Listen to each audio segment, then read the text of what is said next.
Depuis quelques années, de plus en plus d'entreprises privées développent des lanceurs en partie réutilisables. Les pionniers dans ce domaine sont évidemment SpaceX et Rocket Lab.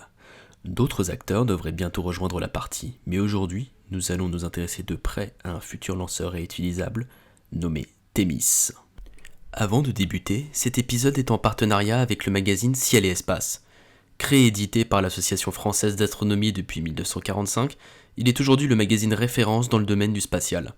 Mais pas seulement, c'est aussi un site internet sur lequel vous retrouverez toute l'actu sous forme de reportages, interviews, podcasts et plein d'autres rubriques. Des codes promo pour les abonnements vous seront détaillés à la fin de cet épisode. FTS is armed for launch. Very good. SpaceX, go for launch. T-minus 30 seconds. Stage 1 tanks pressing. 9, 8, 7, 6, 5, 4, 3, 2, 1, 0. Nous avons la chance aujourd'hui de pouvoir constater un retour de la course à l'espace. Bien que différente de celle de la guerre froide, cette course donne lieu à une concurrence entre les entreprises qui permettent un accès à l'espace et prend une ampleur mondiale. En effet, nombre de ces entreprises proposent des stratégies visant à réduire le coût d'envoi d'un satellite en orbite.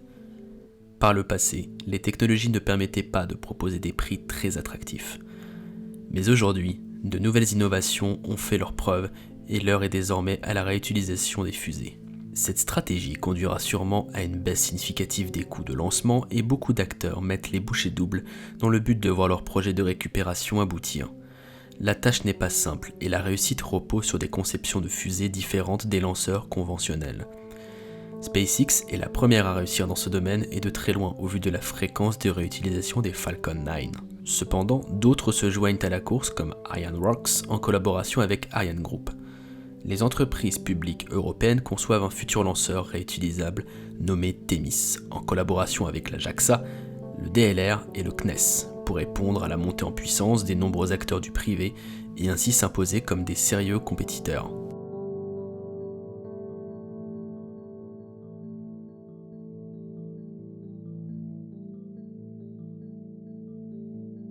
C'est depuis 2015 que le lanceur Thémis est en développement. Des essais sont prévus dès la fin de l'année 2021 en France si aucun retard ou échec n'est à constater pour ensuite permettre les premiers vols d'essai en 2022 à faible altitude.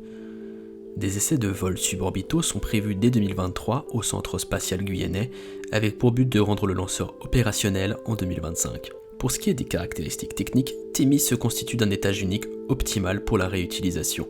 Il deviendra le tout premier lanceur réutilisable avec ses 30 mètres de hauteur, 3,5 mètres de diamètre et ses 3 moteurs Prometheus développés par ArianeGroup, les mêmes qui équiperont Ariane 6 et qui seront capables de fournir une poussée variable de 1000 kN chacun.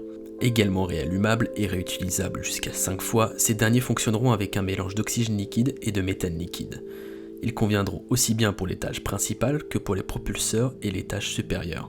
Le lanceur pourra embarquer 130 tonnes d'ergols, suffisant pour délivrer des charges en orbite et revenir se poser sur une barge en mer comme le fait actuellement SpaceX.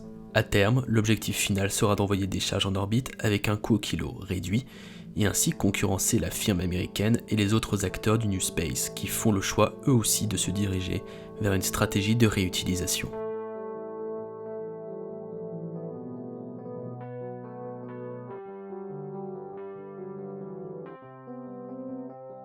Pour Thémis, le futur est déjà en marche puisque des essais sont déjà en cours, avec des prototypes de réservoirs.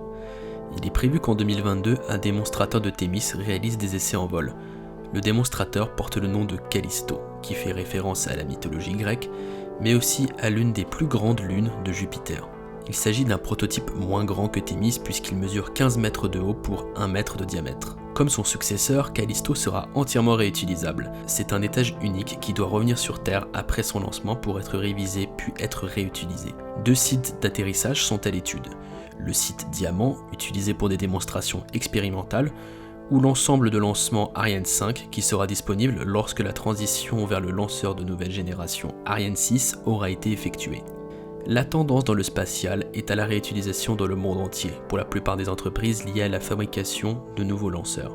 Une situation que personne n'aurait imaginée il y a une dizaine d'années. Si l'Europe réussit son pari avec Thémis, c'est une nouvelle ère qui s'ouvrira pour le vieux continent.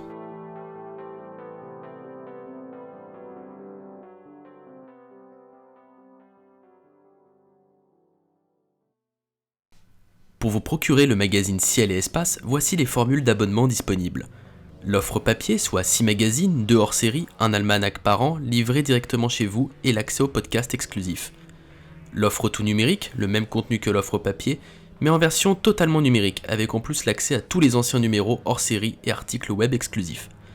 Pour finir, l'offre premium qui combine les 2 offres précédentes. Vous pourrez bénéficier d'une réduction de 40% sur l'offre tout numérique avec le code AstroAlex2, ainsi que 20% sur l'offre premium avec le code AstroAlex1. J'espère que cet épisode vous aura plu, n'hésitez pas à faire part de vos remarques constructives en commentaire et à suivre les réseaux sociaux de la chaîne que vous retrouverez via la description. Vous pouvez également rejoindre le serveur Discord si vous souhaitez rejoindre la communauté et ne louper aucune actualité relative à l'espace. Si vous souhaitez ne pas rater les prochains contenus de la chaîne, je vous invite à souscrire à l'abonnement ainsi qu'activer la cloche pour être notifié. Merci à vous pour votre fidélité, je vous retrouve bientôt pour un nouveau sujet tout aussi passionnant. À bientôt.